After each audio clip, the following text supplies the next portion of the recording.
রাজশাহীর শহরকেন্দ্রিক সরকারি শিক্ষা প্রতিষ্ঠানে ভর্তিতে চাপ বাড়ছে প্রতি বছরই। চাপ কিছুটা কমতে পারে স্কুলগুলোতে দ্বিতীয় শিফট চালু করা গেলে। অবকাঠামোর সুবিধা থাকলেও সরকারিভাবে এখনো সেই উদ্যোগ নেওয়া হচ্ছে না, ফলে অভিভাবকদের দুশ্চিন্তা থেকেই যাচ্ছে। রাজশাহী থেকে আরও জানাচ্ছেন কাজী শাহেদ।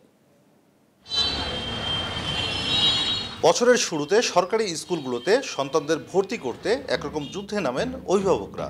দিন দিন শহরের পাশাপাশি গ্রাম থেকেও ছুটে আসছেন তারা।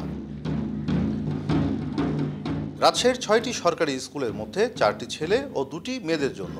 এই ৬টি প্রতিষ্ঠানে ভর্তি হওয়ার সুযোগ পায় ৯০০ জন। মেধাবী হওয়ার পরেও অনেক শিক্ষার্থী ভর্তির সুযোগ পাচ্ছে না। অভিভাবকদের দাবি স্কুলগুলোতে আসন সংখ্যা বাড়ানোর। ভর্তি যুদ্ধর ক্ষেত্রে আমার কেন যেন মনে হয় বাবা মাও দুশ্চিন্তায় থাকেন এবং সন্তানরা কিন্তু ভীষণ রকম টেনশনে, এবং তাদের উপর যে প্রেশার, আমার মনে হয় যে এইটা তাদের বিকাশে এক ধরনের বাধা। গার্জিয়ানরা এবং বাচ্চারা খুব হিমশিম খাচ্ছে। নানান জায়গায় কোচিং, নানান কিছু। এই স্কুলগুলোর সংখ্যা যদি বৃদ্ধি পায় তাহলে এর সংস্থাটা ভালো হয়। শিক্ষাবিদরা মনে করছেন অন্য প্রতিষ্ঠানগুলোতে মানসম্মত পাঠদান হচ্ছে না, ফলে সরকারিগুলোতে ঝুঁকছেন অভিভাবকরা। এ কারণে এই প্রতিষ্ঠানগুলোতে শিক্ষক নিয়োগ করে ডাবল শিফট চালু করা যেতে পারে।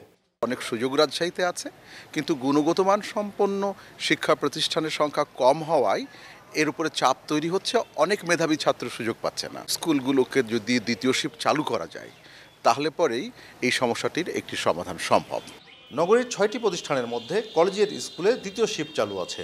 অন্যগুলোতে অবকাঠামো সুবিধা আছে। কেবল সরকার উদ্যোগ নিলে আসন বাড়ানো সম্ভব বলে মনে করেন সংশ্লিষ্টরা। আমি বিভিন্ন জায়গায় অ্যাপ্লাই করেছি, যেমন মেয়র সাহেবের কাছে, তারপর এমপি সাহেবের কাছে, ডিডি অফিসে, হ্যাঁ, এবং ওনারা কথা দিয়েছেন করবেন। আর মাত্র একটা সেকশন খুললেই দুটা সেকশন মর্নিং শিফটে, দুটা সেকশন ডে শিফটে তারা চালাতে পারে। সেখানে শিক্ষক অ্যাকোমোডেশনও খুব বেশি দরকার হবে না। শিক্ষানগরী হিসেবে রাজশাহীর যে পরিচিতি তা ধরে রাখতে শিক্ষা প্রতিষ্ঠানগুলোর আসন বাড়াতে সরকার উদ্যোগী হবে, এমনটা প্রত্যাশা অভিভাবক ও শিক্ষাবিদদের। কাজী শাহেদ, নিউজ 24, রাজশাহী।